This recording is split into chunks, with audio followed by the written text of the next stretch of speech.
The Tigers and Oberlin are back in action for Game 2 of this two-game doubleheader in a game which we saw the Tigers take Game 1 10-3. Let's take a look at the lineup for Game 2, starting with Oberlin for the Yeomen. Brady Groves will lead things off. Ethan Hurwitz will bat second. Kyle Bax will hit third. That is the same exact top three that we saw in Game 1. This is where things get different. Zachary Ritz will hit in the cleanup. Sean Livingstone will bat fifth. David Curtin will hit sixth. Joe Strabley will hit seventh. Zachary Masnikoff will hit eighth, and Harry Kaplan will be on the mound, or will hit ninth. On the mound for the Wittenberg Tigers, they're going to turn over to 1A, 1B ace with Nick Cunningham. It's Austin Luther.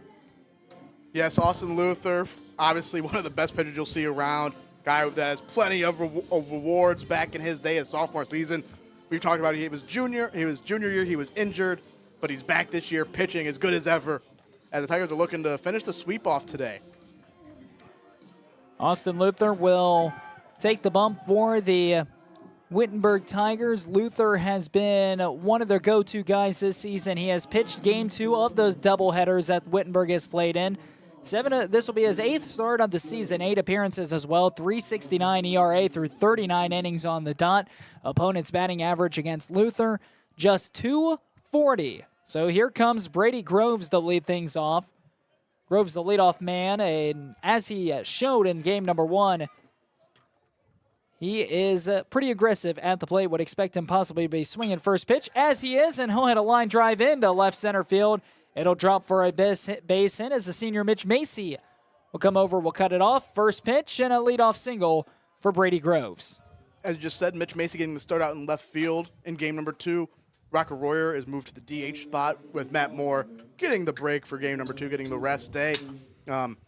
As you said early on, Groves is a guy who has swung on first pitch in probably 4 at-bats today so far. So that's something that you have to remember, put in the back of your head. This team is going to be aggressive, going to swing early, see if they can take advantage of that and get some early outs. First pitch misses low and away as Ethan Hurwitz will stand into the box. Follows it up with a fastball that paints the outside corner. For strike one, evens it up at 1-1. Austin Luther, a pitcher that loves to pitch with some tempo on the mound. You're going to especially see that today with him pitching with his battery partner and Parker Griskovich. This is his first game they've pitched together in, I think, 2 games now. These two work really fast together. Parker will get them the ball fast, and you see him already coming set, getting ready to throw this pitch right here. 2-1, Luther to the plate. This one hit over McCauley's head into left center field. This time Seibert's going to cut it off, and back-to-back singles for the Yeomen, as Ethan Hurwitz is aboard with nobody out, first and second. Let's take a look at how the Tigers will line up defensively. Across the outfield, Mitch Macy gets the start in left, Seibert in center, O'Malley in right. Across the infield, third to first, we'll see Nemunitis, James McCauley, Luke Thomas, and then Xander Rodriguez, Parker Griskovich behind the dish, catching for Austin Luther. Looks like Hurwitz is stumbling a little bit. I don't know if he rolled an ankle or something around the base or anything, but he looks to be okay, just walking that off. As Luther looks to toe the mound and get things back started. As Oberlin opened things up to start this thing off, the first 2 base runners getting on with 2 hard line drives in the left field. Left field and left center, I might add. As now we have another very good hitter up in the freshman Baxt. Bax had the hot bat in game 1, a couple of singles, also hit a couple of doubles as well. Hitting in the 3 spot, entered today as Oberlin's best batter with a .448 average. That average went on the rise through game 1. Luther misses low, and it's 1-0. Follows it up as going the other way with the wind. Going back, looking up, and it is over the outstretched reach of Connor O'Malley. O'Malley picks it up on the warning track. They're going to wave around Groves. Here comes the throw to the plate, and they gun him down. The thing was right there. Great job by O'Malley and great relay to get that out at home. But the thing was, Groves was tagging up at second base, thinking that ball was going to be right at O'Malley. The wind took it over his head, as we were saying. And because of that, the other base runners were already right up behind him. He had no choice but to send him home so there wouldn't be a pile up at third base. And because of that, the Tigers were able to take advantage of that mistake and get that out at home for the first out. But still some trouble brewing as he got 2 guys in score position still with only 1 out. Luther will be able to work now from the windup. O'Malley stumbled up against the fence, but he's got a cannon out there. Threw it into the infield. Then as soon as it hit Xander Rodriguez, Brady Groves was dead to rights, and he is gunned out at home. Runners on second and third. First pitch of the at-bat popped up and out of play as Livingstone will stand in. Livingstone did not play in game number 1. He's got a 262 average with no home runs. This is Ritz. This is Ritz, number 24. Yes, you are right. And Ritz, we did see play in game number 1, but as a pitcher. He pitched in game number 1, but now he's here in game number 2, back to hitting, as he is a two-way guy. Beg your pardon for that. We have Livingstone in the on-deck circle. Get my lineup card all adjusted. This is Ritz with 2 on in scoring position. Ritz goes the other way and fouls it back out of play. Zachary Ritz, 750 batting average this season. He has 3 for 4.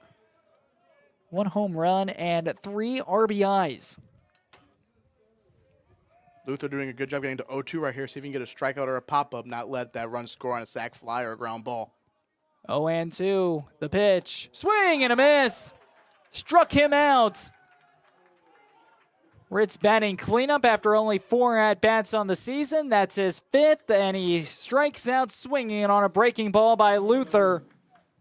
And now it'll bring up Livingstone. Livingstone, a 262 batting average with no home runs and 6 RBIs.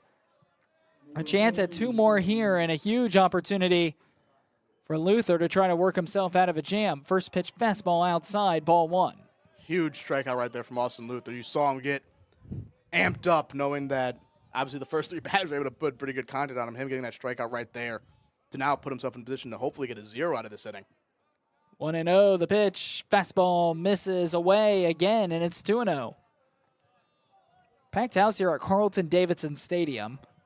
Good-sized crowd, all ranging out into the pavilion, having a midday picnic at the ballpark. Nothing better. 2-0.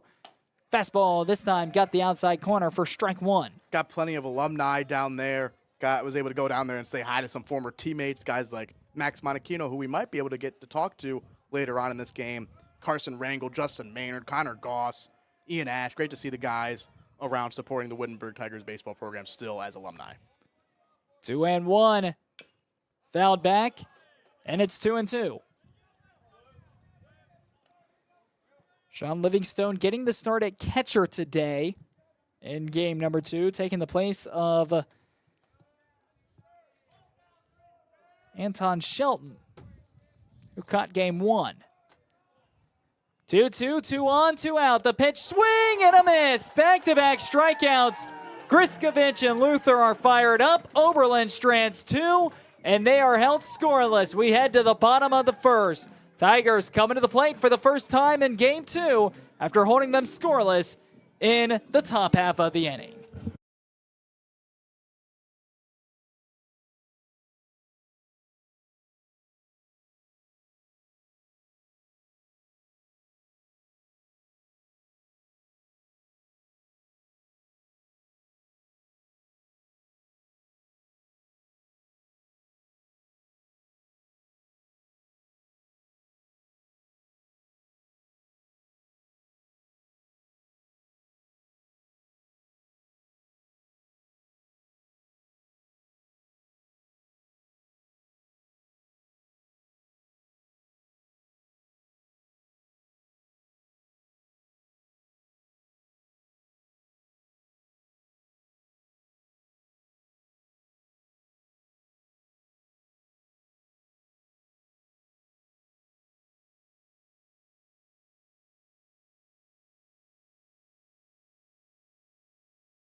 Bottom of the first, Ben Seibert will stand in to get things going for the Wittenberg Tigers. First pitch, way outside, ball one. The Tigers, their lineup will go Seibert, Thomas, Royer, O'Malley will hit fourth. Unitas fifth, Rodriguez sixth, Griskovich seventh, followed by Mitch Macy and then James McCulley. Seibert rolls over on one, dribbles at foul. On the mound, Davis Hayes will get the start for Oberlin. A freshman that's making his first start of the season. He's come out of the pen 7 times, making his first start. And he's got a 2.21 ERA through 20 and a third, and his opponent's batting average just 200 against him. So an efficient freshman, but we'll wait and see how it translates to starting the game. 2-1 on Seibert. Fastball, Seibert belts this one straight away center field.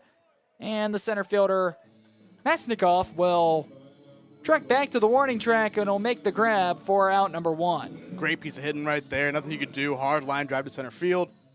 Good feel at bat for Ben Seibert to open up game number 2, get himself seeing the ball well, have a good barrel on the ball. First pitch of this bottom of the half inning was 3:13, right, which is a crazy start time depending on, we normally never get to start that early, right after a doubleheader. So a very efficient game number 1. Let's see if we can have another good efficient game in game number 2. Luke Thomas stands in. He'll look at a first pitch strike, going back to the time as curveball left high. Going back to the time, you go back this time last week, Wittenberg was playing a doubleheader against Worcester. At 3:13, we were probably just entering the 4th inning. Yeah. That's an exaggeration, but that game lasted 4.5 hours. Popped up, drifting back, foul ground, and nobody will get to it. Thomas will have life with a 1-2 count. We saw a play similar to that Parker Griskovich made in the game number 1, and we talked about how that's not an easy play. As you saw, that ball right there just fell in no man's land. But when we were talking about Davis, right, like the freshman has pitched very well this season. Has pitched very, very well. Just hasn't had a start yet. And obviously, I would assume as he gets a strikeout right there, his strikeout numbers are very good. 23 strikeouts and 20 in the 3rd innings coming into the game. But I would assume as a freshman last season, as a senior in high school, he was a starter for his high school team, right? So he has starts in his career, I would assume, honestly, pretty recently, right? But it's different getting a start at the college level, right? Let's see how that translates. But this is a very good pitcher still on the mound for the Oberlin Yeomen. Strike 3, Thomas goes down swinging, and here comes Rocco Royer. Rocco Royer will stand in. Breaking ball gets the outside corner for strike 1. Royer was taken out in the 7th inning of the last game for Cam Gladden. Go to a defensive lineup, as at the time Wittenberg led by 5. They ended up winning that game by 7. Rocco Royer then moved to the designated hitter in this game. Another breaking ball got the outside corner, and it's 0-2 on Royer. A's to the plates. Fastball left high, 0-2, or 1-2.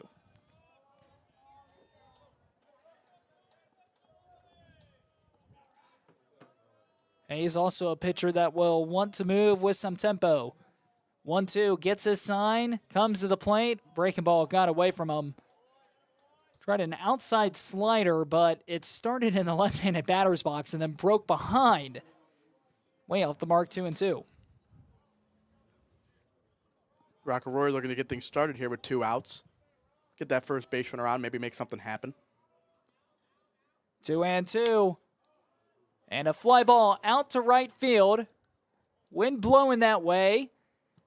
Well, the right fielder didn't even have to move as Groves will make the play, battling the sun. The Tigers go 1-2-3, 6 up, 6 down to begin the game from either side. We're going to the second here on the Tiger Sports Network, powered by TKDS.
We are back now to start this top of the second inning, as you'll see very quick in between half innings with Austin Luther on the mound.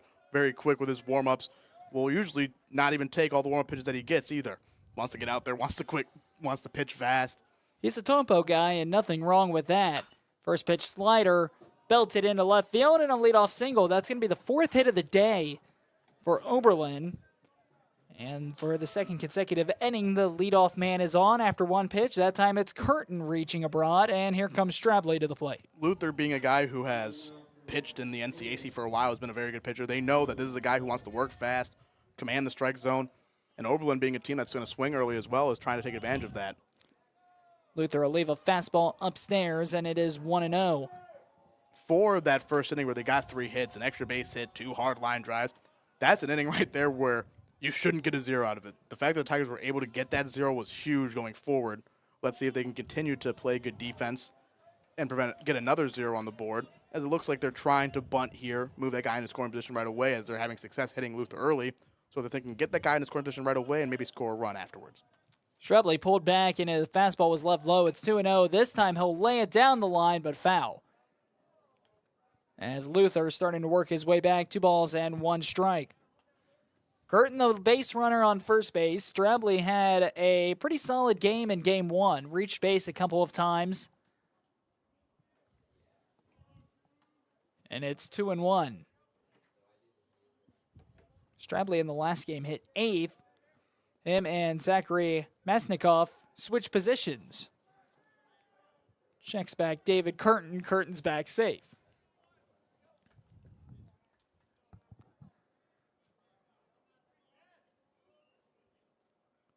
Two and one, Luther to the plate. Swing and a miss. Runner goes. The throw down, and it is low. Backtracks the first.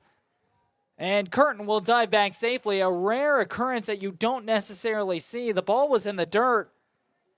David Curtin took off, stopped about halfway, and then immediately turned around and ran back. He would have been safe as the throw from Griskovich was low. But Curtin went about halfway, then tried to go back. He is back at first safely, but a rare occurrence, something you don't necessarily see. Yeah, very weird right there. As you said, he probably would have been safe getting in there. Luke Thomas didn't even expect him to throw it to first, because when he came back to look to put a tag on him. Right, he then got up and tried to make a throw over the first. Xander Rodriguez did a good job just blocking it up and keeping it in front of him, not letting him get that base for free. Breaking ball breaks outside, and we've gone full on Strabley. 3 balls and 2 strikes. Pitch from Luther. Fastball swing and a miss. Got him. 3rd strikeout of the afternoon for Austin Luther. For out number 1 here in the top half of the second, and here comes Zachary Masnikoff. Great job by Luther right there getting that first out. Masnikoff is a guy that we've said is a guy who will look to put a bunt down. We'll see if he tries to put one down here with 1 out. He's stepping up in the box, which is usually an indication sometimes that they might be looking to lay a bunt down. Name United is playing in. Masnikoff will swing away, at least on the first pitch. There's a look of fastball down the middle. Good pitch right there from Luther to get ahead. Unitas will now back up just a tad, not by much. Still playing a little bit farther in, double play depth. Swing and a miss. As Masnikoff swung right through, and he's down behind 0-2. No balls and 2 strikes on the center fielder. Luther to the plate. Bouncer to first. And on the right side of that line, foul ball. Wittenberg took Game 1 of this 2-game doubleheader in the 2-game series. Taking it by a final score of 10-3. Luther to the plate. Changeup left outside and low, 1-2. Good idea right there with the changeup from Luther. Just missed it a little bit low and out.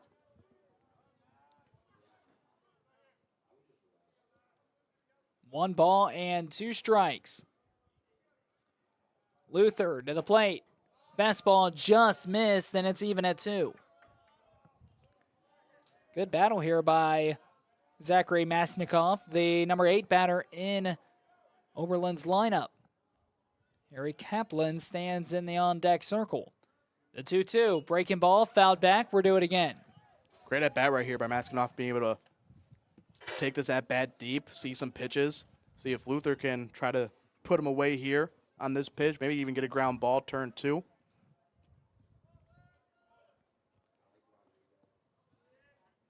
Two balls and 2 strikes. They're checking back. Luther just lobbed it over.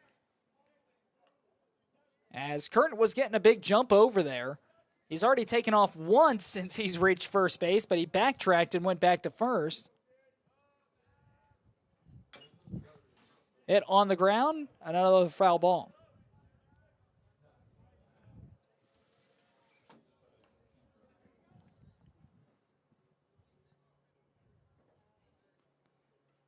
Two and two. It's been a great battle here.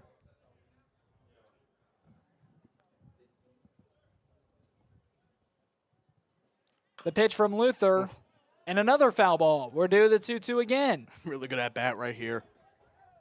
If you can have an at-bat like this, it's always good when you're going as the hitting team, right? Like getting Luther's pitch count up right now could come into a play later in the game if he's to a point where he's high in his pitch count. I have to take him out of the game early. 2-2. Breaking ball misses outside, and it's 3-2. Very good at-bat from both sides here. Let's see who could win this one.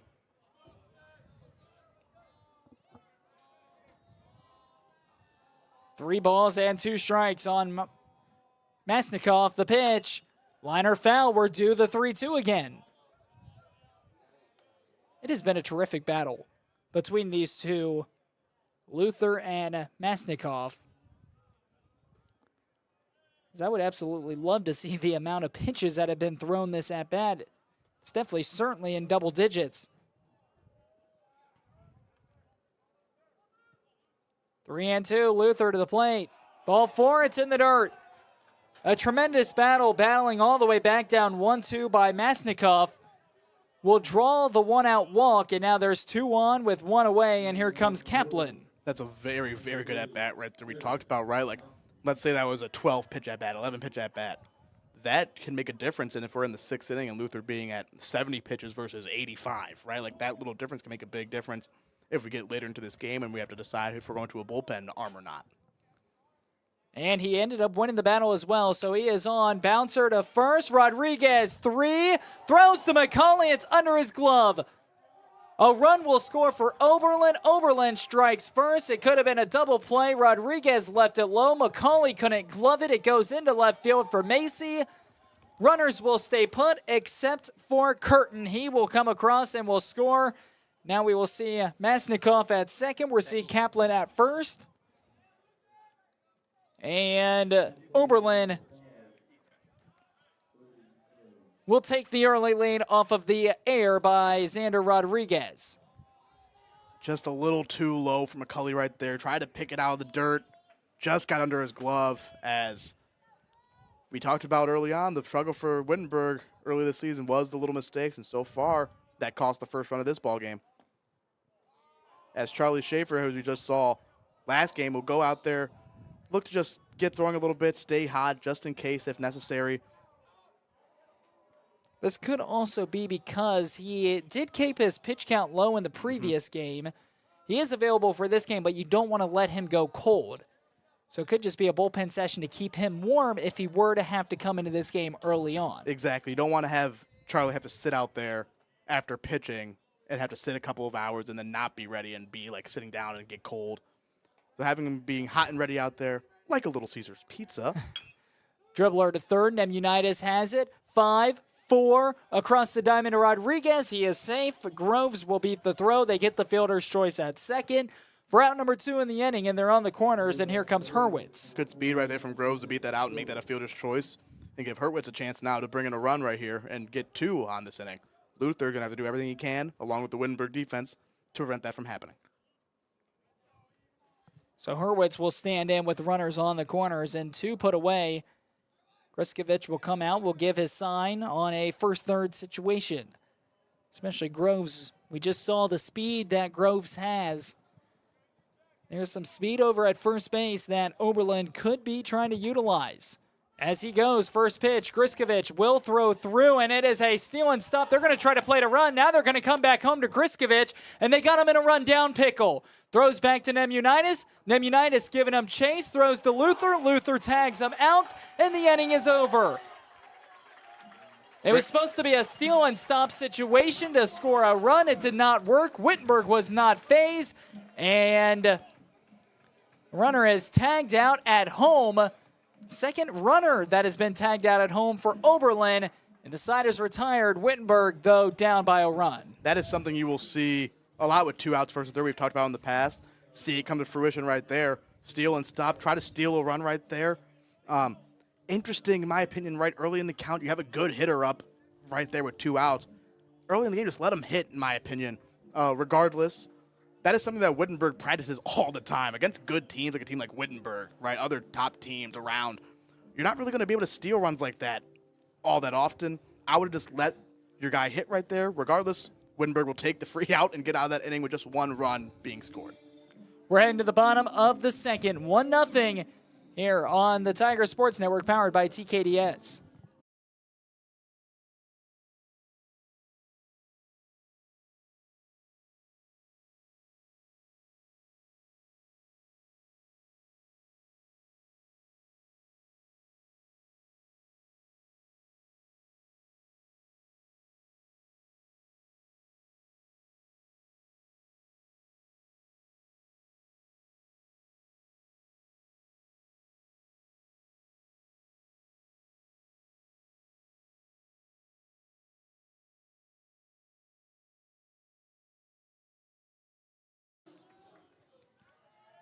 Connor O'Malley will get things going here in the home half of the second.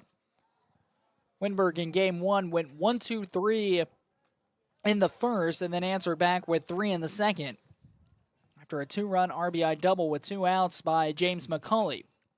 O'Malley flies this one out to left center field, and Hurwitz will track over to make the grab for out number 1. Going back to that steal or stop situation, something that you don't necessarily see a whole lot of in general, but a whole lot of, especially this early in the game with your 2-hole hitter, which was Ethan Hurwitz up at the time. Yeah, it is. There's time and situation, right? Right there, in my opinion, I just don't think that was the right move, right? Obviously, hindsight's 20/20, and if they would have scored a run, maybe we'd be talking differently. But in my opinion, I still wouldn't have thought that was probably the right time and situation to do that. Regardless, they did it, and Wittenberg got a free out of it and got out of that inning unscathed. Nemunitis will swing right through a curveball, and it's now 0-2 on Alex Nemunitis. And it also looked like Maskinoff was just not on the same page, because when the throw was down, he stayed put at third base and didn't realize at first it was a steal and stop situation. That could also just be, depending on how the teams play it, a lot of times they will wait for the rundown to happen before they go. But once that ball was thrown home, the guy in between first and second just stands on second base. And if you're the guy at third base, you're not close, just go back to third base and stand there, be safe, and then have second and third with 2 outs, right? Regardless, it just wasn't ran perfectly well. Elevated fastball gets Nemunitis to swing right through it for out number 2. Davis pitching really well right now, showing the potential this freshman has as is his first start, as their normal starter isn't able to go today. But Davis is coming in right now and showing his capabilities as a starter and a future very good pitcher in this program.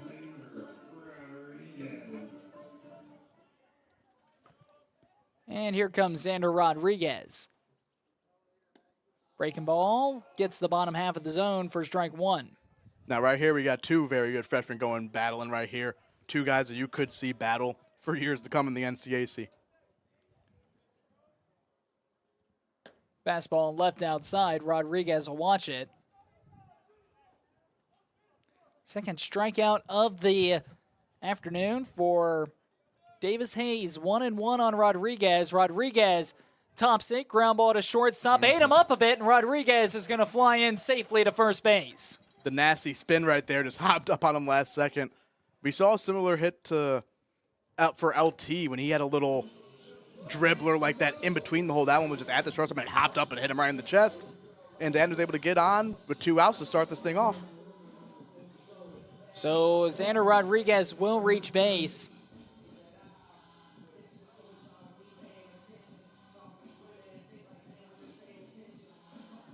They will mark that an E6 as Parker Griskovich will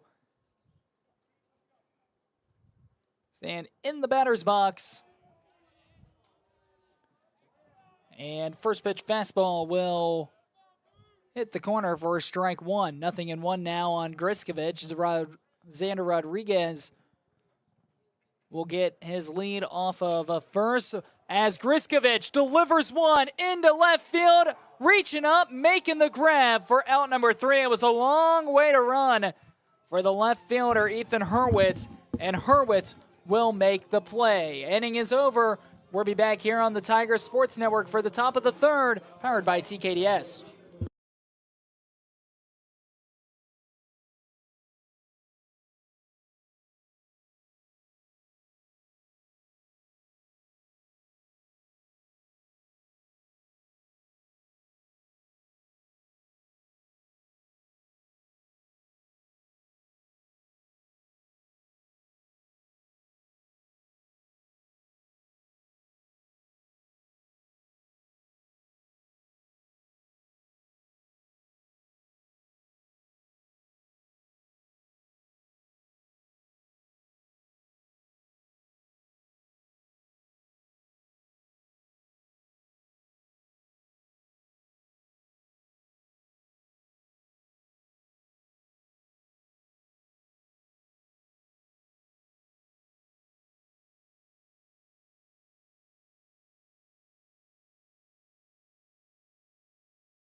Heart of the order coming up for Oberlin as Hurwitz will lead things off. Bax will bat second, and then Ritz will bat third in the inning.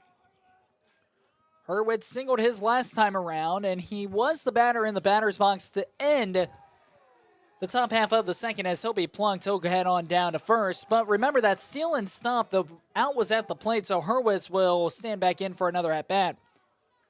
And he'll see one pitch before a slider got away from Austin Luther. He's plunked, and the leadoff man is on for Oberlin. Luther has had a little bit of an issue this year, and in years past a little bit with hit-by pitches. Sometimes that slider just won't get the break that it normally gets at times, and it'll stay and hit those right-handed hitters. Swings right through it as here comes Bax. Bax, he doubled his first time up. He had that nice line drive to right field.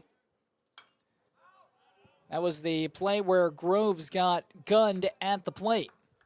You see Luther now attacking way much more rather than throwing those sliders over the middle of the plate, hitting his spots, hitting them low and away because he knows that these guys are going to attack in the count early. Another slider, Griskovich back to first. Slap tag by Rodriguez. But Hurwitz is back there in time safely. 0-2. The count here on Kyle Bax. Good idea right there from Griskovich. 1-2, that pitch was low. Bouncer up the middle. McCauley takes it, play. steps on the back, fires to Rodriguez. Double play.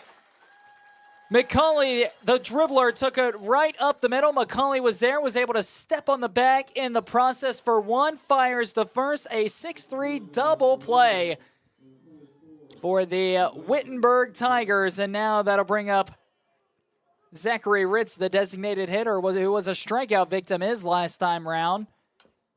Dribbles it foul, and it's 0-1. James McCauley showcasing himself at shortstop today.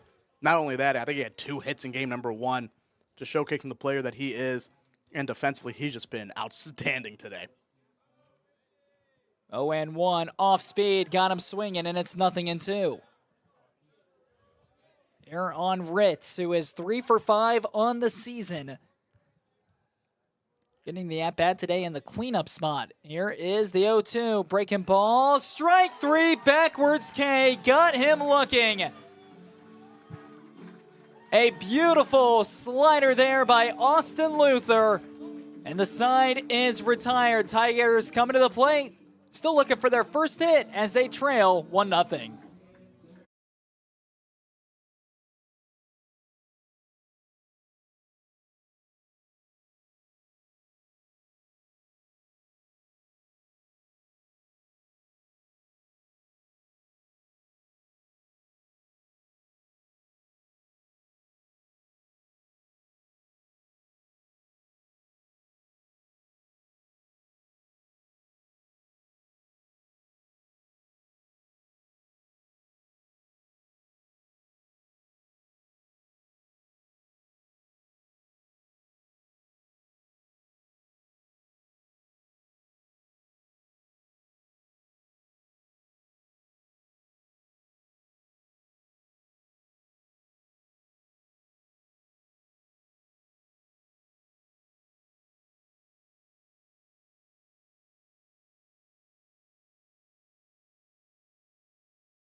Eight, 9, and then back to the top of the order, due up for the Tigers, as we will start with Mitch Macy as a look at a first pitch fastball.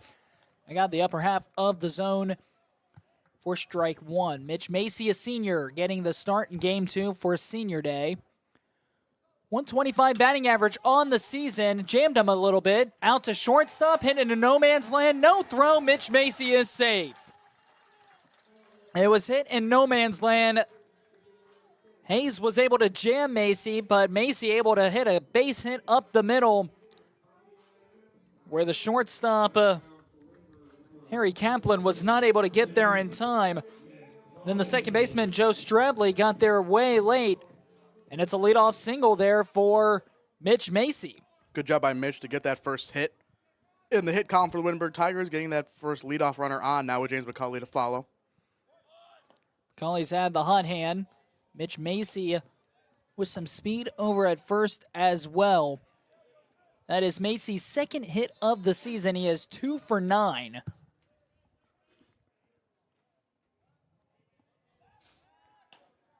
As they're checking back.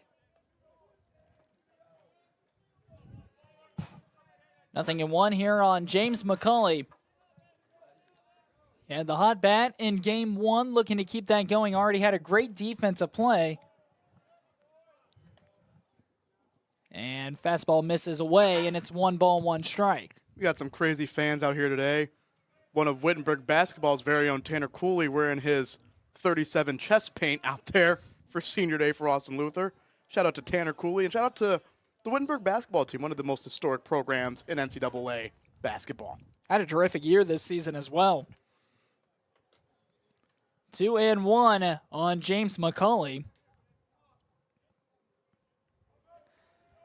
It's a warm day at the ballpark. I don't think it's warm to go shirtless at the ballpark, but 2-1, they're checking back. Mitch Macy dives back safely.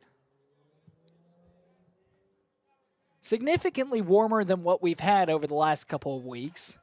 Hasn't been awful, but beautiful day.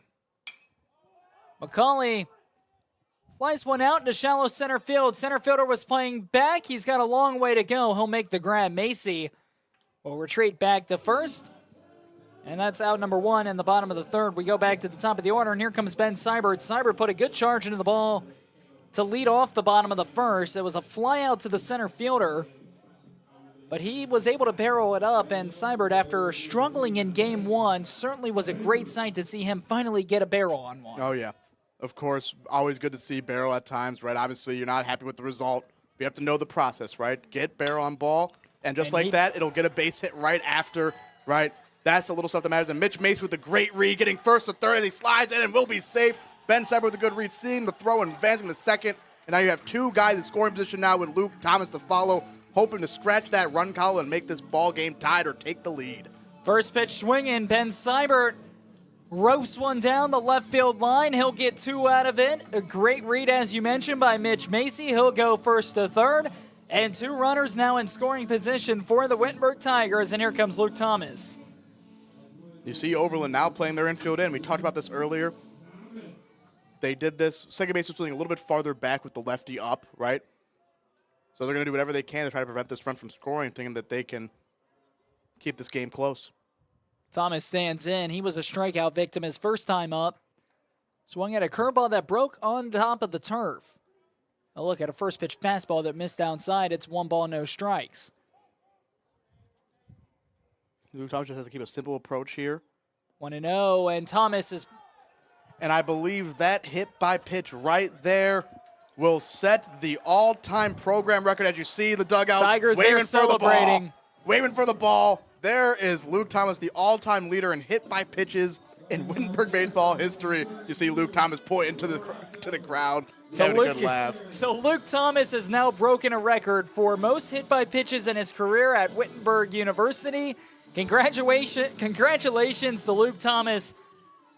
He surpasses his former teammate, recent grad, Jack Seifert. I know Jack Seifert is like, I just broke that record a couple years ago, and now Luke Thomas breaks it just like that. Shout out to Seifert, but congrats to Luke Thomas, etching his name into the record books.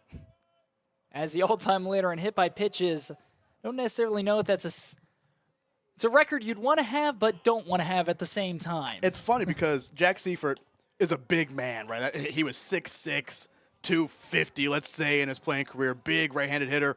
Luke Thomas is not the biggest target in the world.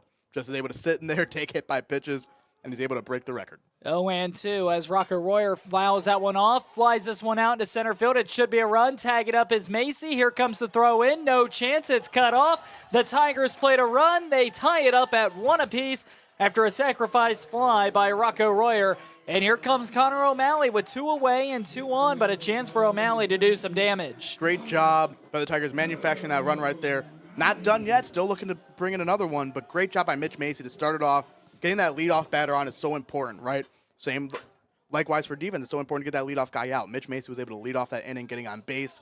A great first to third read, and then having that sac fly by Rock'n'Roll to bring in the first run of the game. Here comes Connor O'Malley. First pitch to O'Malley, left upstairs, and it's 1-0. O'Malley a chance to do some damage. He flew out to the left fielder his last time up. With 2 on and 2 out in a tie game at 1 in the bottom of the third. Another elevated fastball, and it's 2-0. 2 balls and no strikes on Connor O'Malley.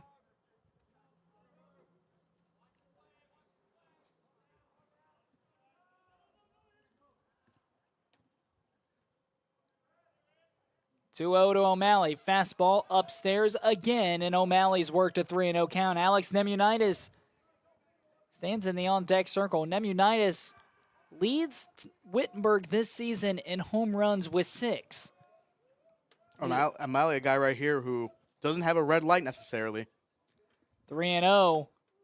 Down and in on the breaking ball, and O'Malley will draw the 4-pitch walk. They're loaded with 2 away and a big opportunity for the third baseman. Here comes Alex Nemunitis.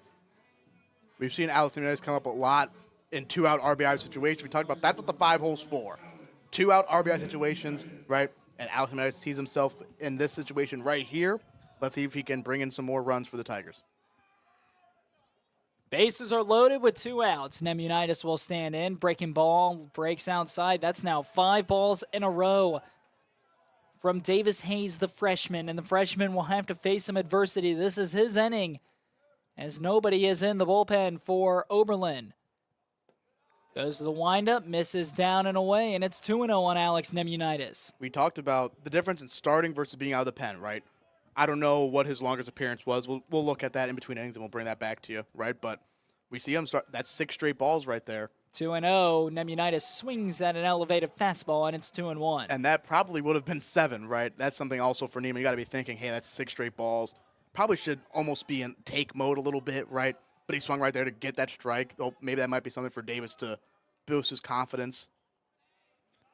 Davis working from the windup with the bases loaded, and Nemunitis will dribble this one foul, 2-2. But what I was saying was, with this being his first start, we don't know how long he's went in his appearances so far. He's thrown 20 innings, so I'm sure he's went pretty far in some of them, right? But we'll see if he declines in command or velocity or anything later on in this matchup.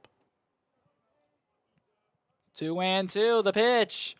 Breaking ball, breaks outside. A great block by the catcher, Livingstone. And we've gone full, 3-2 with 2 outs. Runners will be on the move with the bases loaded. Runners will be on the move. He's coming out of the windup too. So really good jumps. We'll see if O'Malley can even get himself moving and trying to score on a ball towards the gap. 3-2, breaking ball outside, ball 4. Back-to-back. Walks O'Malley. Walked, he'll move to second. Nemunitis will walk, he'll go to first. We have Luke Thomas that stands at third base. Seibert will come across and will score. And the Wittenberg Tigers will take their first lead here at game 2. 2-1, and still a chance to do damage with Xander Rodriguez coming to the plate with bases loaded and 2 outs.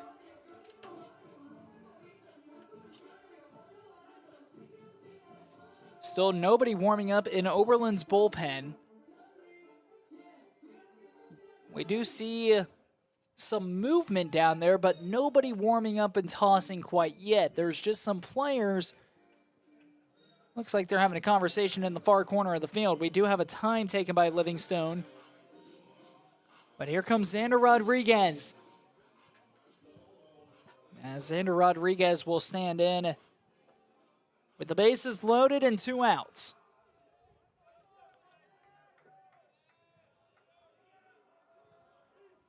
Rodriguez reached on that error by the shortstop his last time up. Off speed outside, and it's 1-0 to Xander Rodriguez.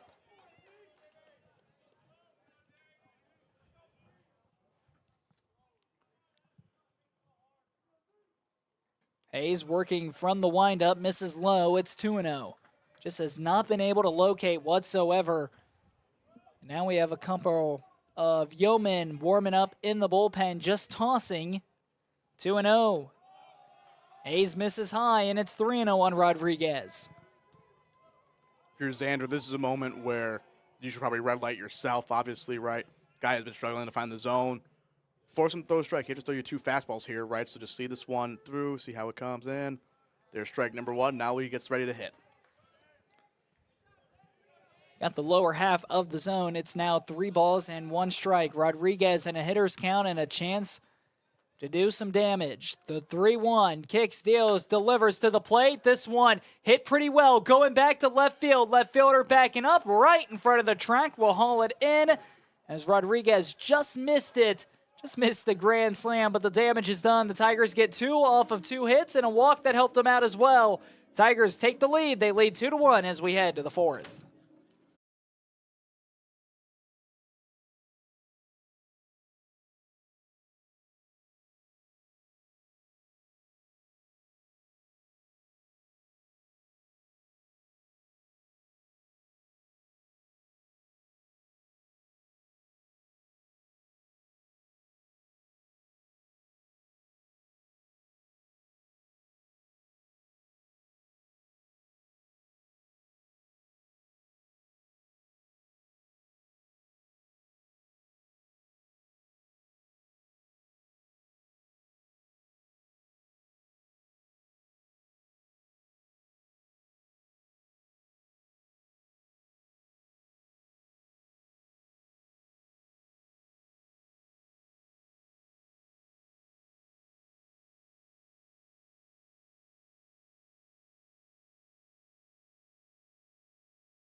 Sean Livingstone will get things going in the top half of the fourth as Luther has made his way back out there. First pitch swinging. Livingstone will dribble it out to Luke Thomas. Thomas throws to Rodriguez, and the leadoff man is retired. David Curtin now will come to the plate, followed by Joe Strabley. Good start right there from Luther.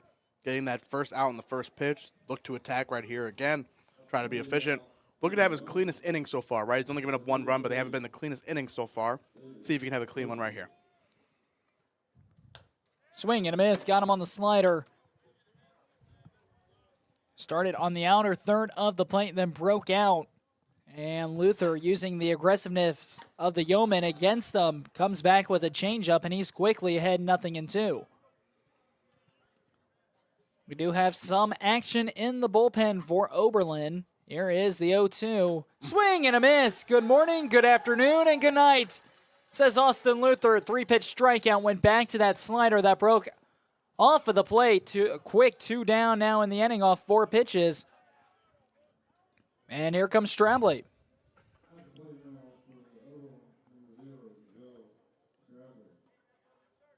Fifth strikeout on the day for Luther, as he'll fall behind 1-0. On Strabley, Strabley struck out his last time up.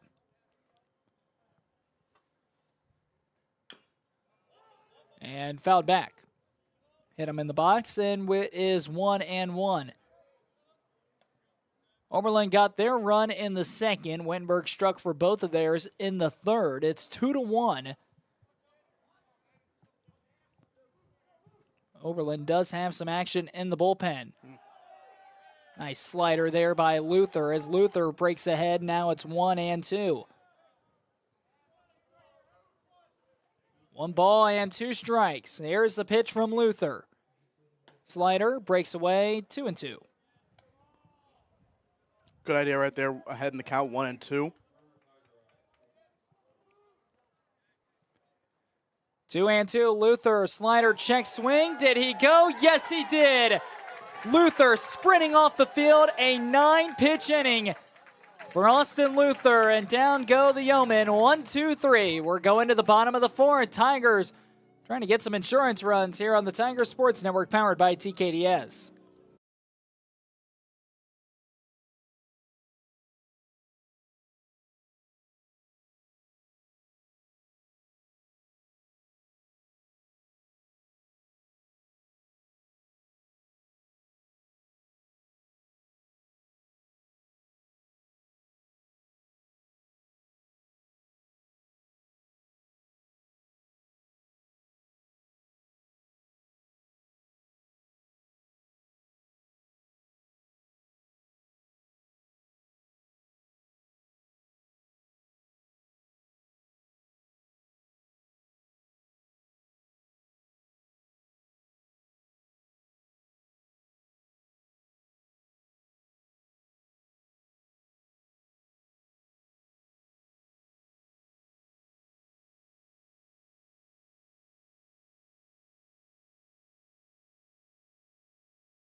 Parker Griskovich will get things going here in the bottom of the fourth. Jackson Lycap alongside Dylan Jackson on the Tigers Sports Network. Wittenberg, they lead 2-1. Griskovich will look at a first pitch breaking ball that's in there for strike one. Griskovich flew out to the left fielder his last go around. Fastball off the edge of the plate, 1-1.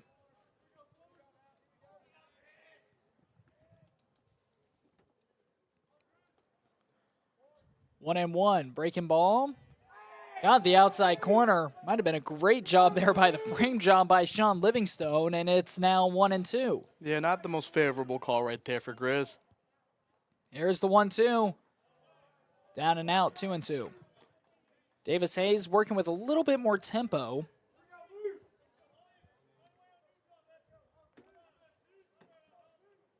Two and two, breaking ball inside, 3-2. 3 straight breakers right there from Hayes. Let's see if he comes back with a fastball now, or if he goes back to the well right there with another breaker. 3-2, fastball just outside. Griskovich will draw the leadoff walk, and that is now the 3rd walk of the day.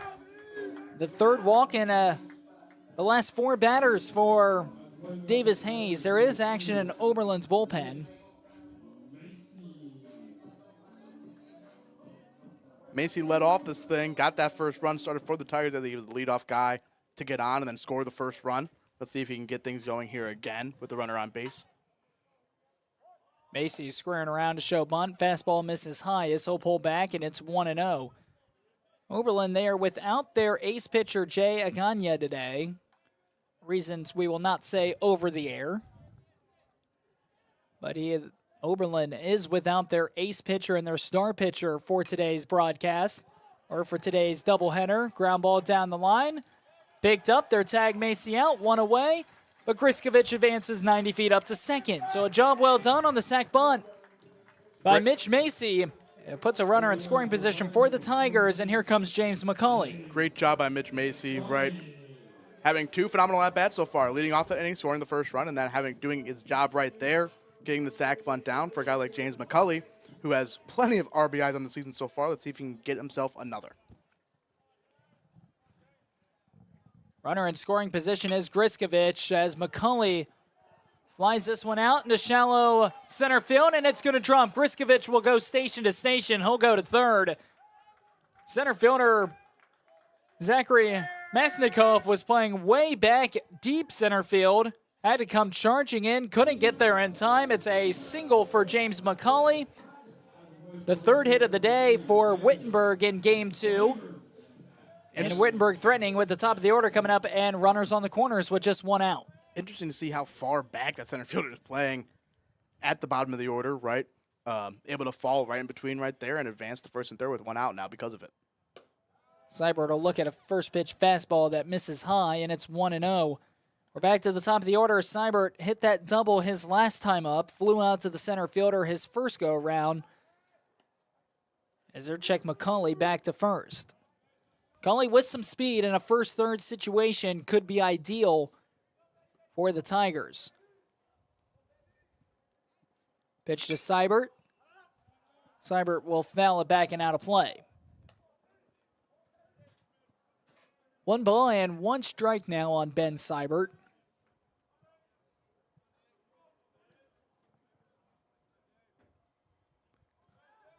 Here's the 1-1. Fouled back again, and it's 1-2.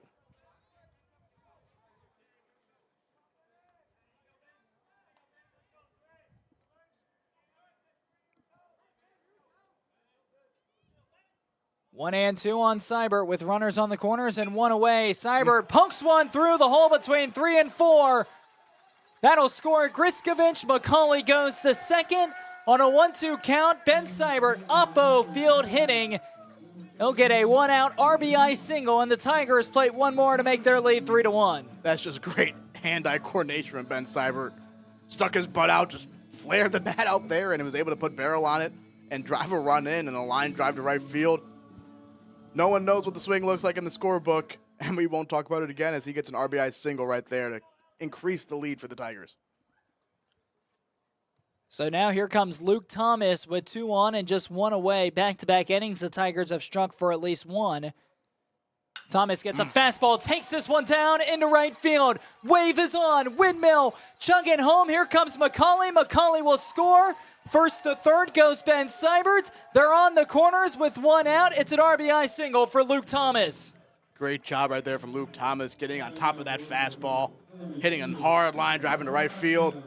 As we will have a mound visit, and it looks like we will be going to the bullpen for Oberlin, as that will do it for Hayes' day in his first career start. It was a good start for the first couple of innings, but lost control in the third. And now, third time through the order, Wittenberg starting to piece him up. It's a Yeoman call to the bullpen in the bottom of the fourth. Tigers lead 4-1.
Michael Rodriguez will take over on the mound for Oberlin, a 3.29 ERA, coming on for his 8th appearance.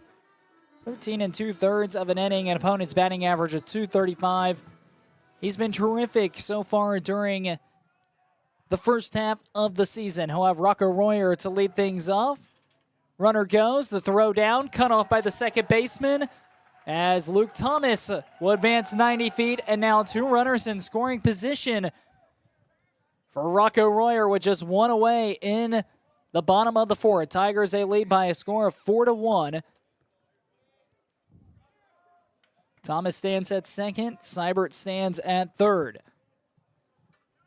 Working out of the windup. Here is the 1-0. Fastball misses downstairs, and it's 2-0 now on Rocco Royer. He was 0 for 1. He flew out to the right fielder and then hit that sacrifice fly in his last at-bat. Rodriguez is also listed as a two-way for Oberlin. Young guy, young freshman.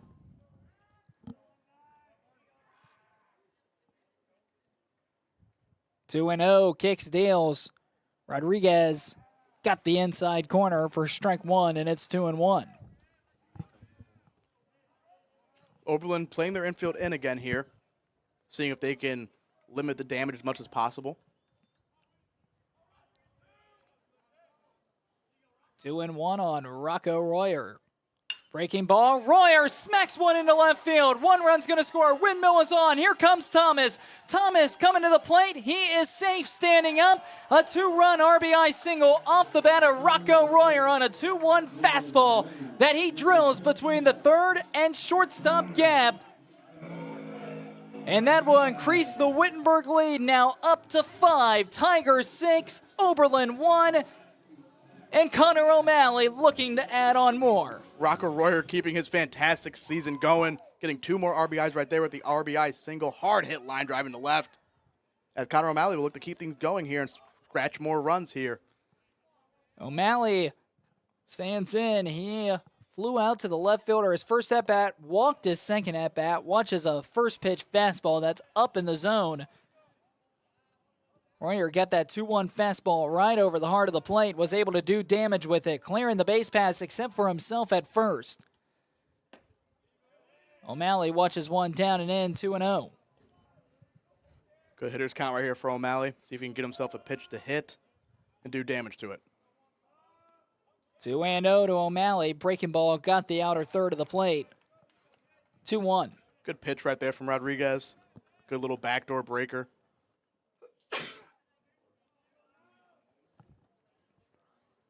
2-1 on O'Malley. O'Malley, tardy cut. It was a ball that he was looking to do damage on. But it's now 2-2 on Connor O'Malley. Good swing right there from O'Malley. You like to see that out of him. You like to see him swing hard, look to do damage, and damage counts. Now just adjust right here with 2 strikes and look to put a ball in play. 2-2, O'Malley hits it, finds a gap into right field. Here comes Royer. Royer trying to go first to third. O'Malley stays in his tracks at first. Another hit for the Tigers. Hitting is contagious. And they're on the corners with one away with Alex Nemunitis. For those who couldn't tell based off the video, that ball was scorched about 100 miles an hour off the bat as it was able to dribble right into the right field, right into the short right field outfield. But no, O'Malley, he'll take that right. Any sort of hit you can get early on is going to be good for the morale as O'Malley's able to hit that single right in between the 3-4 hole. And now we got first and third with one out with Nemo up to bat. 5th consecutive hit for the Tigers, all starting with James McCauley. Before he turned back to the top of the order, Nemunitis his time as he'll fly this one out to center field. Royer on the bag. Royer takes off for home. The catch is made. 2 outs and 7-1 Tigers as Royer will score on the sacrifice fly. Great job by Nemo doing his job right there to score Royer. We have a little correction. We apologize as it is not number 14, Micah Rodriguez, that is pitching right now. It is number 19. Number 19, Luigi Smaro, the senior right-handed pitcher. Luigi has a 1.82 ERA so far in the season. He's thrown 24 and 2/3 innings, so this is one of their main guys out of the pen for them. Our apologies for that. You guys' numbers look too similar. Delayed steal. O'Malley dives, and he's thrown out. It was a very late steal and a delayed steal for O'Malley, but he was gunned out at second base, and the inning is over. A disappointing way to end the inning for the Tigers, but an inning where they get 5. They have opened it up. They lead 7-1. 5th inning coming up. Tigers Sports Network powered by TKDS.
Masnikov will lead things off for the Oberlin Yeomen. Yeomen led 1-0 early on. Since then, 7 unanswered, and Luther has found his rhythm.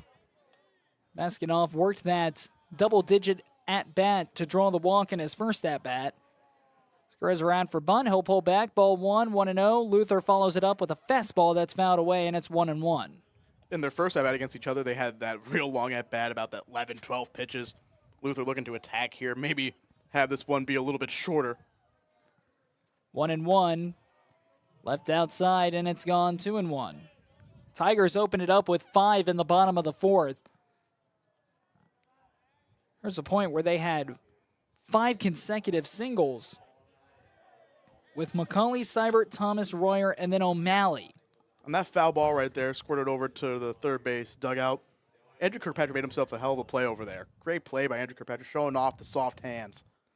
2-2, dribbler through the gap. It's into right field. It's a leadoff single for Maskinov. Maskinov has had Luther's number today, drawing the double-digit at-bat walk, and then getting a fastball that he's able to hammer into right field for a leadoff single.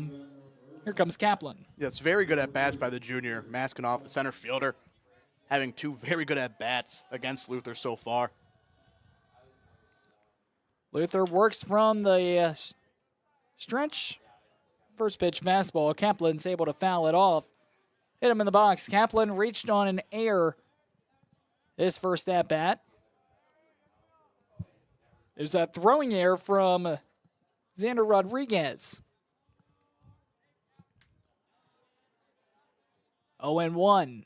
Breaking ball. Got the bottom inside corner. And it's now quickly 0-2 on Harry Kaplan. Tough to do anything right there with that inside breaker right there. Great pitch from Luther. 0-2. Another breaking ball. Grounder to third. Nemunitis from his knees. 5-4. Cross the diamond. Can't get two. But a terrific play by Nemunitis. Dropping to the knee to throw to second for the fielder's choice. Baskinoff will trot back to the dugout. One away, runner on first. We're back to the top of the order. I think it almost just ate him up there a little bit. I think he lost his footing, fell, but just being an athlete, making a great throw from his knees right there to get that lead out still.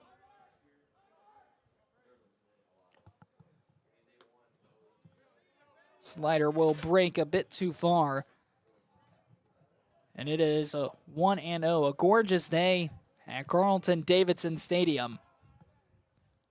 Luther leaves another slider in the dirt. Great block right there from Griskovich.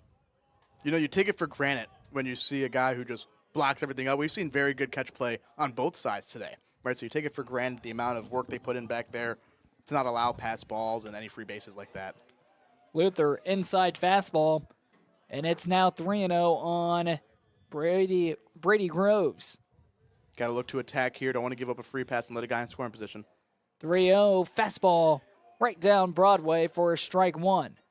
Now you know that Groves is an aggressive hitter, right? So if you're going to execute a good pitch right here, hopefully get a ball hit hard in the ground in turn two. Dribbled out to Thomas. Thomas will take the easy way to first for out number two. Advancing to second will be Kaplan. And with two outs, there's a runner on second for Hurwitz. Great idea right there. Fastball in on the hands. Just wasn't hit hard enough. Luke Thomas makes the right play and goes to the first base to get the second out of the inning. Now there's a guy in score position, though. Let's see if Luther can leave that guy stranded or if Hurwitz can bring him in. Backdoor cut. McCauley cut behind him. Behind Kaplan. Kaplan just able to get back in time. Oberlin fell for that with Nick Cunningham back in game number one.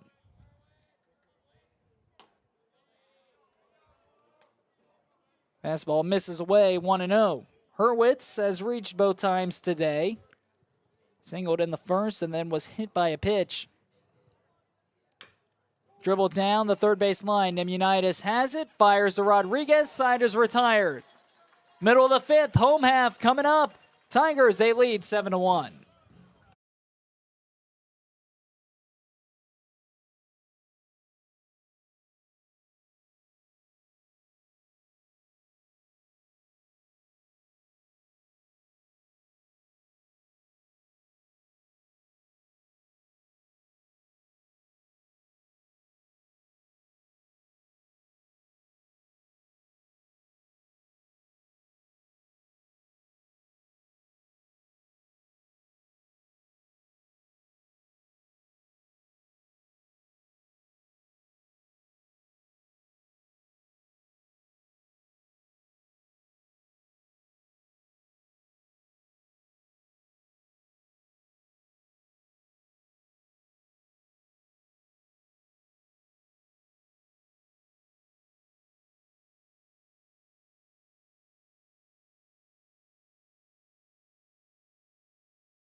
Xander Rodriguez will stand into the batter's box.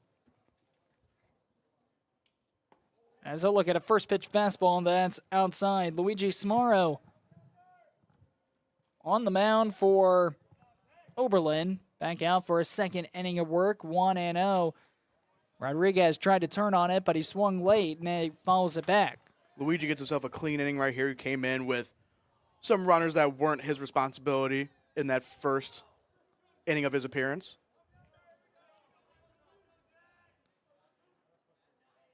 Smaro looks in, shakes his head yes, kicks, deals, delivers, swing and a miss. Rodriguez will whiff right through it, and it's 1-2. Now on the freshman first baseman, Xander Rodriguez. Good hack right there. Good pitch by Luigi up in the zone. Looks like Luigi and Coach Mickey were having a nice little laugh over there. I don't know what it was about. 1-2. Fastball misses downstairs, and it's gone 2-2. I believe that might have been changeup right there. Very good take from Xander to lay off on that pitch. That's a tough pitch to lay off right there. 2 balls and 2 strikes. Swing and a miss. Rodriguez is down via the strikeout. He is now 0 for 3 on the day, but here comes Parker Griskovich. Griskovich had a couple of doubles in game 1. In this one, he is 0 for 1 with a walk. Flew out to the left fielder. Put a good charge into that. That was a play back in the second where the left fielder looked up and was able to catch it up over his shoulder to end the bottom of the second. That was a very big play at that moment, too. Obviously, the Tigers were able to score 5 runs this past inning offensively, right? But at that point, that catch was huge in the ball game. Obviously, still a lot of ball game left. But at that point, that was a game changer. Breaking ball got the outside corner, and it's now 1 ball, 1 strike on the catcher, Parker Griskovich.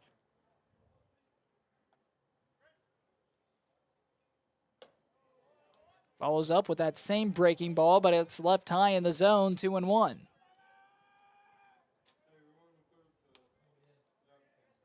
Two and one, the pitch. Hit right up the middle. Griskovich is on with a 1-out single. Smokes it right up the middle. Turns it over now to Mitch Macy, who is 1 for 1 with a sacrifice bunt on the day. Griskovich having himself a great day so far, defensively, offensively. Just being the senior leader that he's been all season, producing right now in this doubleheader. 7-1 Tigers lead. We're in the bottom of the 5th. Here comes Mitch Macy. Macy, the left fielder, getting the start today in Game 2 for Senior Day. All Wittenberg seniors were commemorated at the very beginning of the day before Game 1. Going into NCAC play, we were talking about some of those games early on in game number 1. Some of the final results for those. DePaul pulls away from Ohio Wesleyan to win 7-3. Denison and Worcester was 7-7 going into the 8th inning. Denison pulls away, wins 16-7 in game number 1. Wittenberg obviously won 10-3, as you guys saw during this broadcast. As that pitch is down low, slider away, good take from Macy. And then the last NCAC matchup was Wabash versus Hiram, and Wabash was able to pull away 12-7.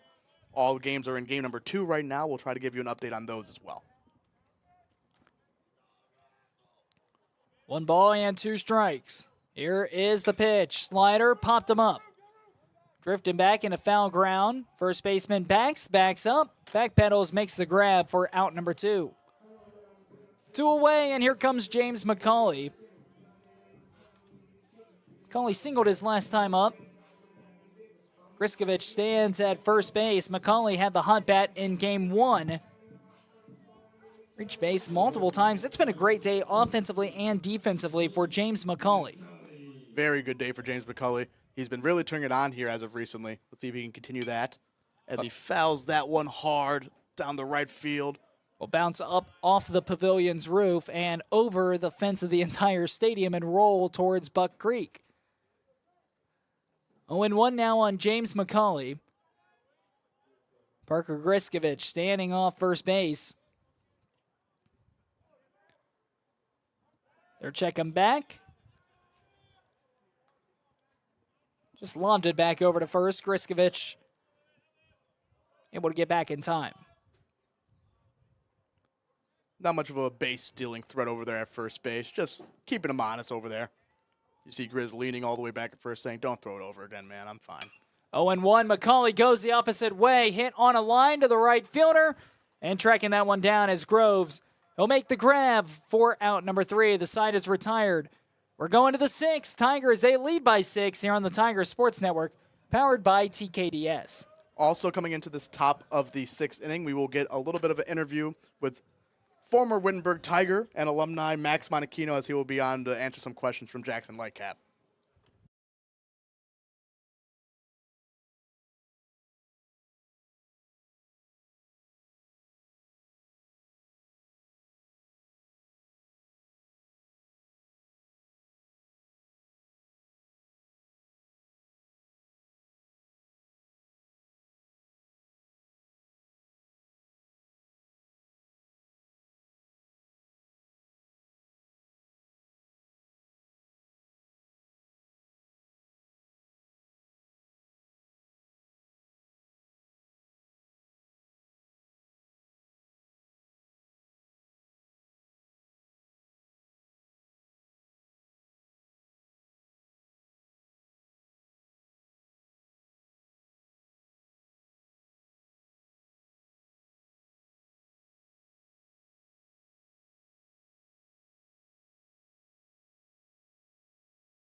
Austin Luther will take the mound once again in inning number 6. Jackson Lightcap and I am joined with former Tiger baseball player Max Monachino. Max, thanks for joining us. And actually, you had the privilege of being our first in-game interview of the season.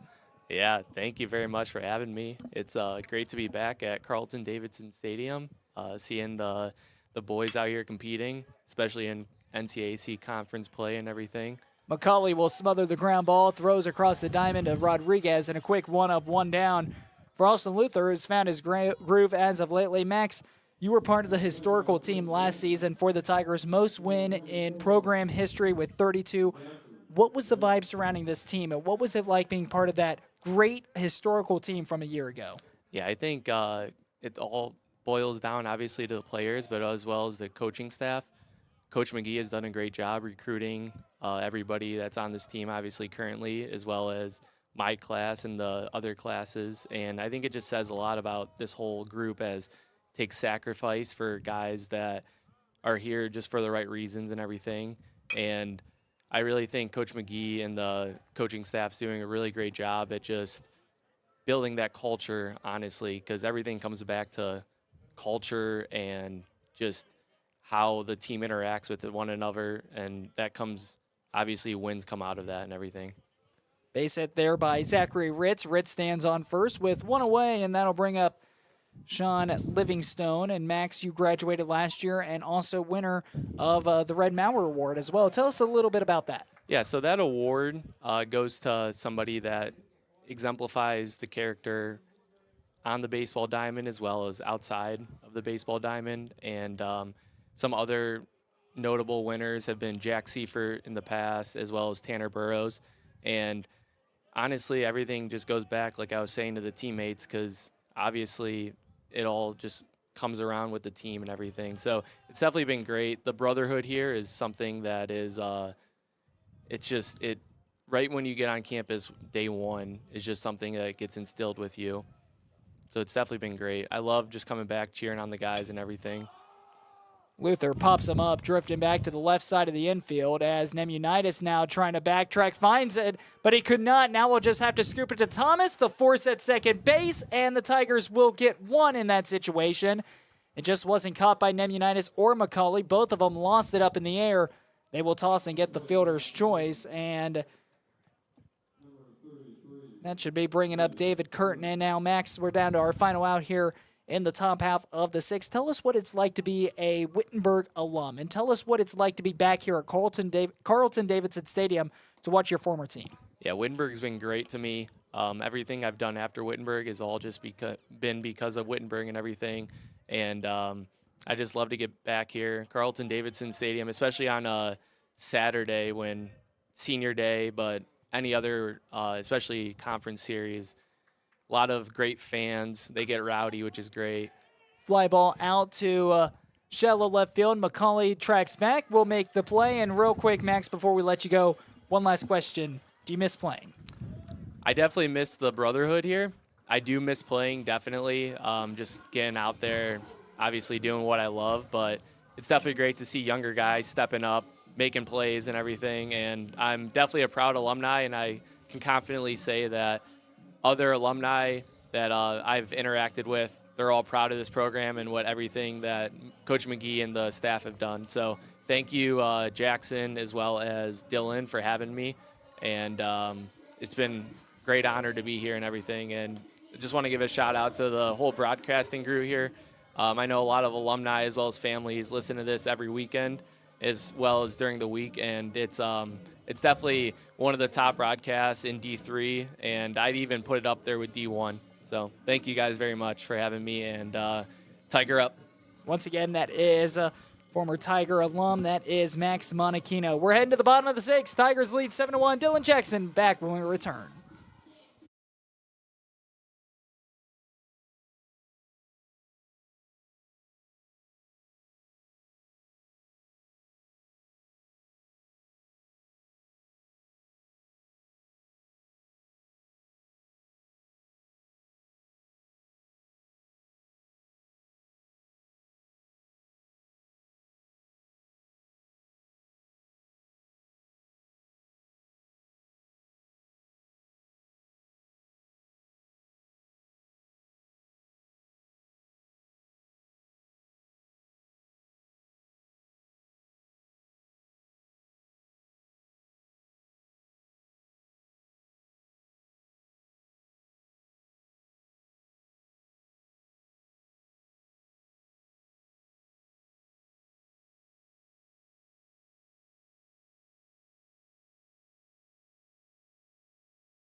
Top of the order coming up here in the bottom of the 6th. Jackson Lightcap alongside Dylan Jackson as Ben Seibert will stand into the batter's box. We'll see Luke Thomas and Rocco Royer as well.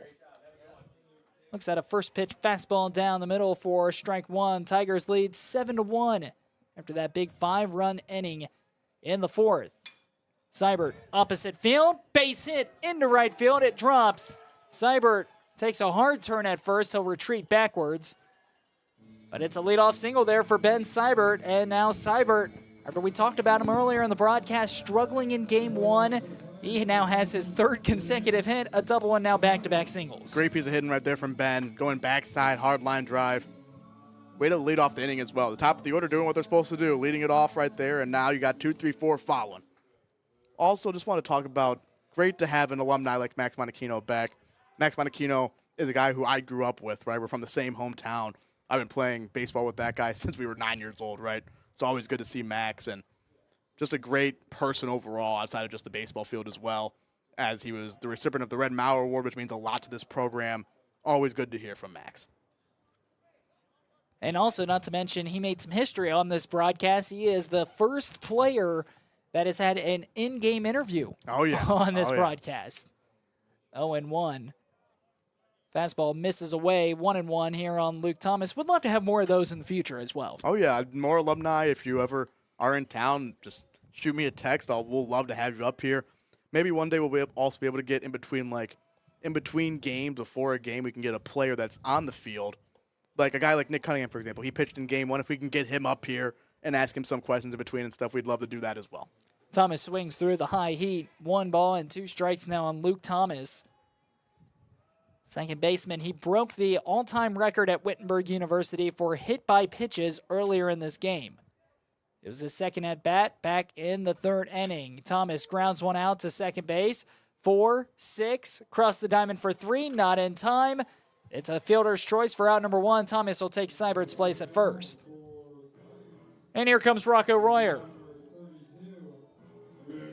Rocco Royer singled his last time up, hit a sacrifice fly earlier, a couple of RBIs for Rocco Royer in this game, the designated hitter.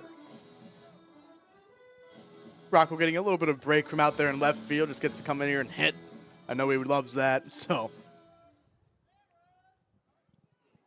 First pitch, Royer. Royer puts a charge into this one, going back, right center field, and it is gone. Kiss it goodbye, let it fly. Rocco Royer, 2-run bomb.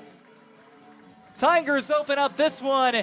It's now 9-1 here in the bottom of the 6th. It had been a little while since we've seen a Rocco Royer home run. One of the power threats of this offense. Getting himself back on the board for his 3rd home run of the year, 8th of his career. 8 home runs and only about 165 at-bats or so. Phenomenal rate right there as Rocco Royer really opens this thing up and makes the score 1-9. Absolute shot right there opposite field from Rocco Royer. Wind blowing out. Rocco Royer puts it over the fence for the first home run of the game, the 11th hit for the Tigers, and we will have a call to the bullpen. Yeoman making a substitution. Tigers a lead by 8 here in the bottom of the 6th.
Liam Rose will take over on the mound for Oberlin.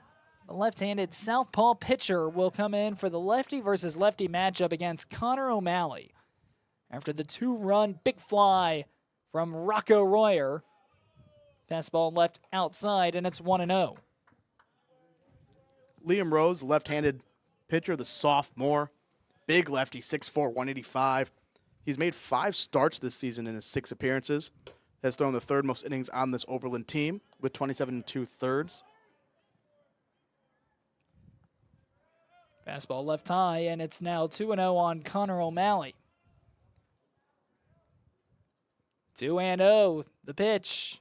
O'Malley will watch a fastball and get the outer third of the plate, and it's now 2-1.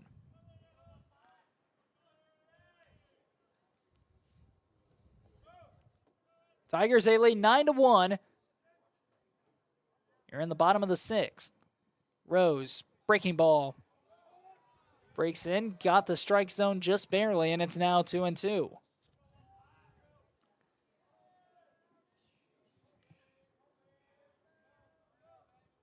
Two balls and 2 strikes on Connor O'Malley.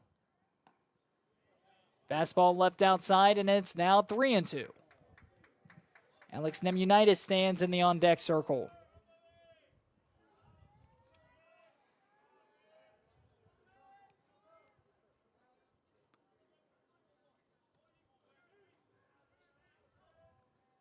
3-2 on O'Malley. The pitch, breaking ball low, and O'Malley will work the count full. He'll draw the walk, and now here comes Alex Nemunitis.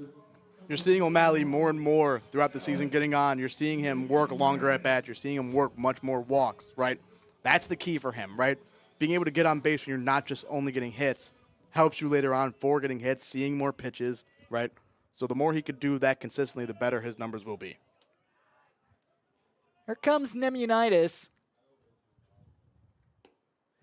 As Nemunitis will look at a first pitch fastball downstairs for ball one.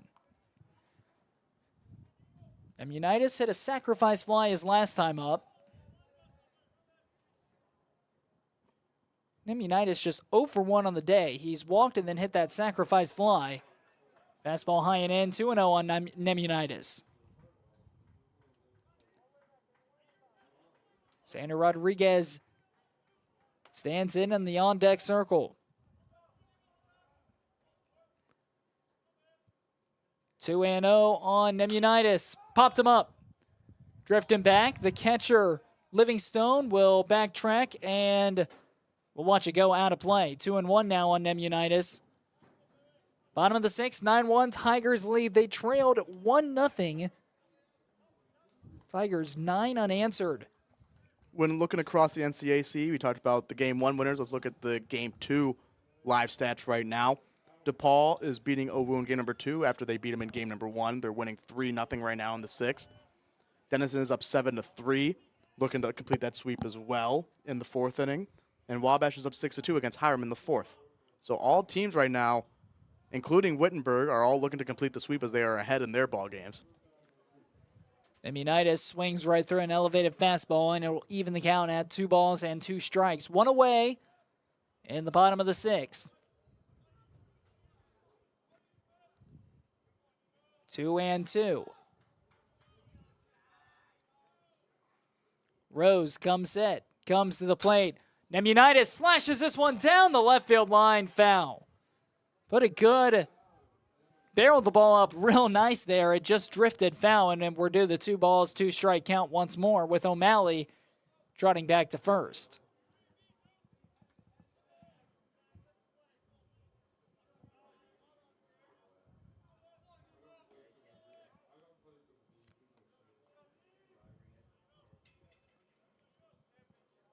Two balls, 2 strikes. Here's the payoff. The pitch. Nemunitis goes opposite field. Foul ball out of play. We're due the 2-2 again.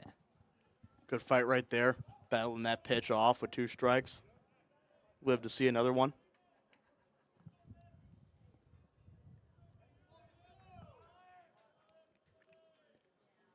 O'Malley gets his lead off first. The 2-2. Popped him up. Second base Hit it into no man's land. The right fielder doesn't see it either. O'Malley gets a read on that. Will go station to station. He's up to second. It will drop for a single for Alex Nemunitis, and the inning will continue. The right fielder didn't even see it off the bat. The second baseman lost it in the sun. The sun is blaring out into right field, making it hard on the second baseman, Joe Strabley, and the right fielder, Brady Groves, who have been 2 terrific defenders today. Not able to locate it off the bat. 2 on, 1 away. Here comes Rodriguez. It's a little bit of home field advantage right there. You know, around 4 or 5 o'clock, that sun gets bad to the right side of the field for the second baseman, first baseman, and right fielder. Sometimes even the center fielder as well. Just a little bit of not knowing that right away, and they just lost it immediately. And Alex is able to reach first base safely with his first hit of the ball game.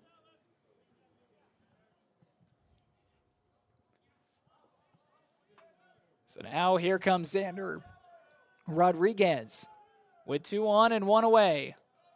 Fastball misses low, and it's 2-0.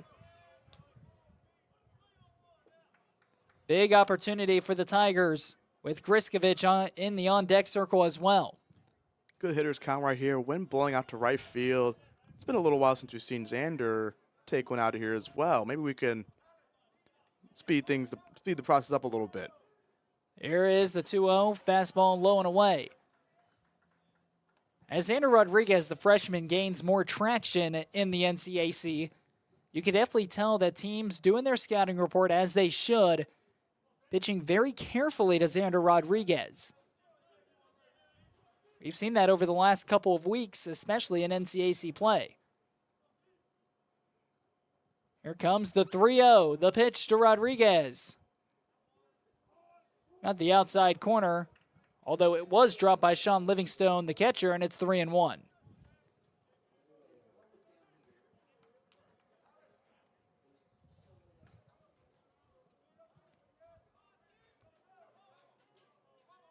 Three and one on Rodriguez. 9-1 Tigers lead. Kicks, steals, delivers to the plate. High and away.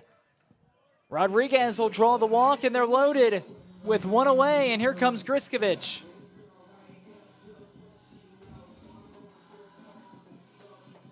So Griskovich now walks to the plate. Liam Rose has had some walk problems in the past. Only 16 strikeouts in his 27 and 2/3 innings, and then 10 walks along with that, right? So those are numbers he would like to keep down, but another free pass for the Tigers right there. Here comes Parker Griskovich, the catcher. Fastball misses low, and it's 1-0. Bases are loaded with one away. Here in the bottom of the sixth, Tigers already lead by 8. This game can completely change if the Tigers get a couple of runs crossing the plate in this inning. Griskovich flares this one out into right center field. It's down. The wave is on. Turning and going. Here comes Nemunitis chugging for the plate. The throw is not in time. Nemunitis is in safe. The Tigers are up by 10. Runners on first and second with still just one away. And here comes Mitch Macy. Great job right there. Grizz doing just enough to get it up over the second baseman's head. Great job by Nemo getting a good read and scoring right there to make the score 11-1. And we are possibly in run rule territory as the Oberlin will be making another call to the bullpen, as I will do it for Liam Rose. And now with the run rule, all Wittenberg has to do is shut down Oberlin in the top half of the 7th, and we will be going home early with a Tigers sweep. Time for a break. It is a Oberlin Yeoman call to the pen. We'll be back.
Well, we were calling it out earlier, but now here comes Micah Rodriguez to the bump.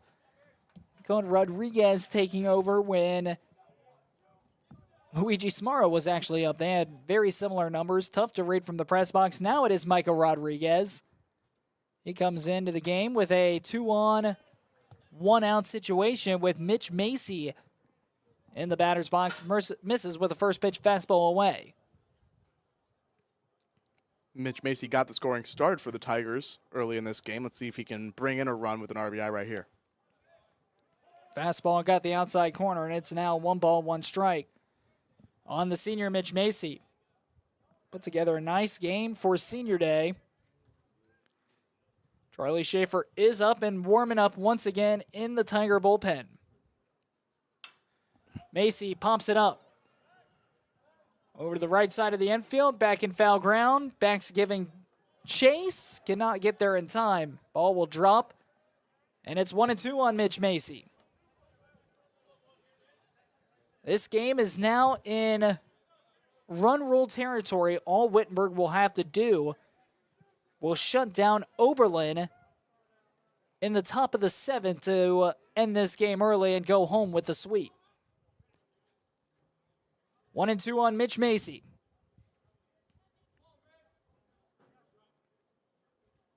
Here's the pitch, breaking ball. Macy pops it up again.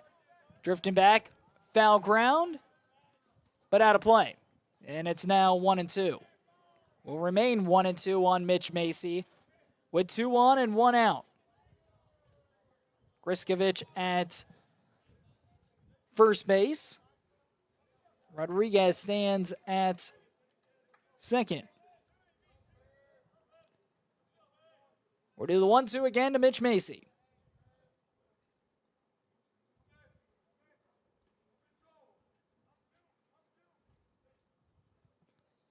Pitch, fastball, misses just outside, 2-2. Good take right there from Macy. That's sometimes a pitch where the ump will give him the call. Umpire made a good call. That ball was a little bit out.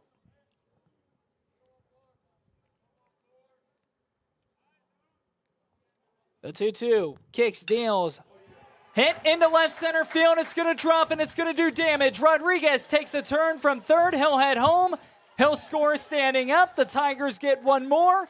An RBI single off of the bat of Mitch Macy on a 2-2 count, delivers into left center field. Here comes James McCauley with 2 on, 1 away. Great at bat right there from Mitch Macy. Awesome to see Mitch Macy have himself a day on senior day. Mitch Macy is someone who you love to have on your team, right? Just a great teammate, a guy who dealt with surgery, dealt with shoulder problems, transferred from BW, a guy who you want to see succeed, and he's doing that here today. McCauley will stand in with 2 on and 1 out. Tigers will be back in action on Monday in a rescheduled game from earlier this month against Capital, as McCauley puts a good drive into this one, but foul. Ends up in the Yeoman's bullpen. Evens count, 1 ball, 1 strike on McCauley. Charlie Schaefer warming back up out there in the Tigers bullpen. Don't know if they'll be going to Charlie right away or if we might see Austin Luther. It's been a while since he's been out there, though, and he's pretty deep into this game. Might see Charlie come in and try to close this thing out. 1-1. McCauley breaking ball in the dirt, and it goes now to 2-1. Good take right there from James, getting himself ahead in the count.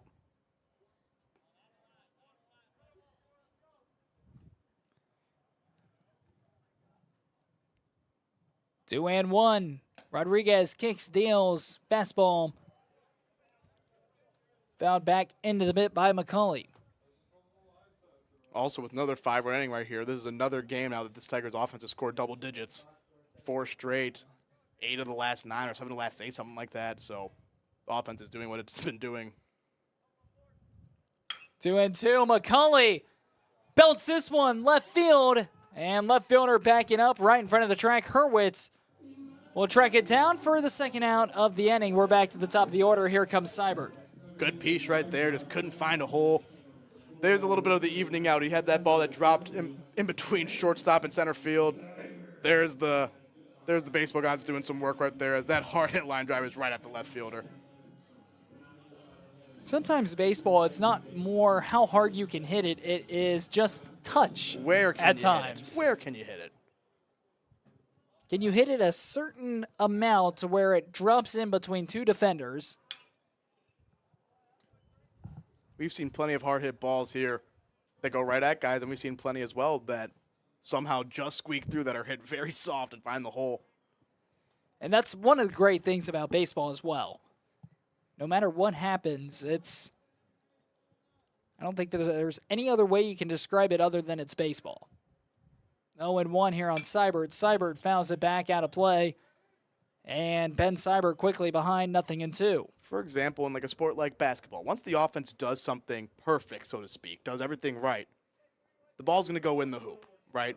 Versus in baseball, you could do everything right, hit a ball perfectly, a hard hit line drive right back up the middle, it can be caught by the center fielder, right?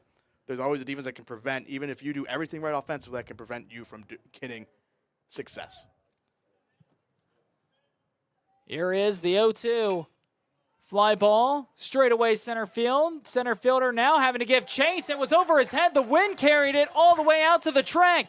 Griskovich scores. Here comes the second run to the plate. Scoring there will be Mitch Macy. A 2-run RBI double for Ben Seibert. And the Tigers now lead by 13 with Luke Thomas coming to the dish.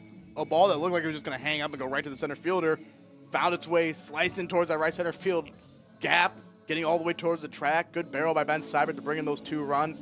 And now the Tigers are looking pretty good right here. Let's see if Luke Thomas can add on, and then if we can hold up on defense and end this game early. Seibert, his second double of the day, and now here comes Luke Thomas.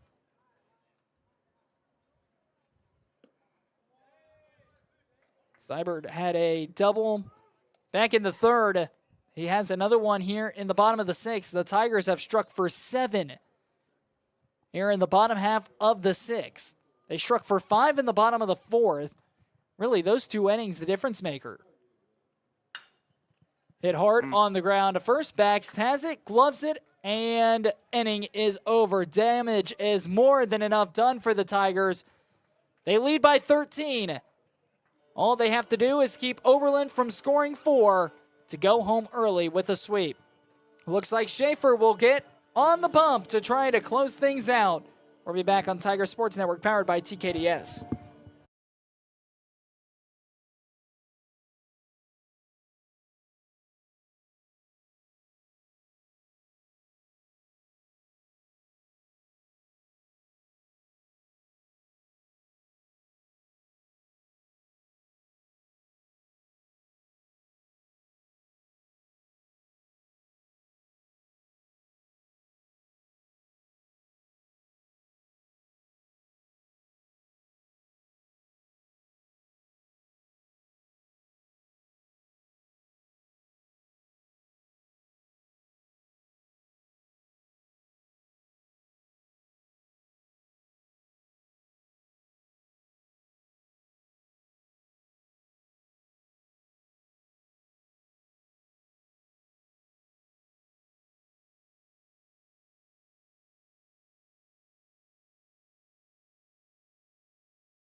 7 and 9 coming up for Oberlin. Oberlin will have to score 4 runs to keep this game going and avoid the run rule. Here in the 7th, Tigers will turn things over for Charlie Schaefer. Schaefer threw a couple of innings back in game 1, and he was dominant, just allowing 1 hit through, I believe it was 2 1/3.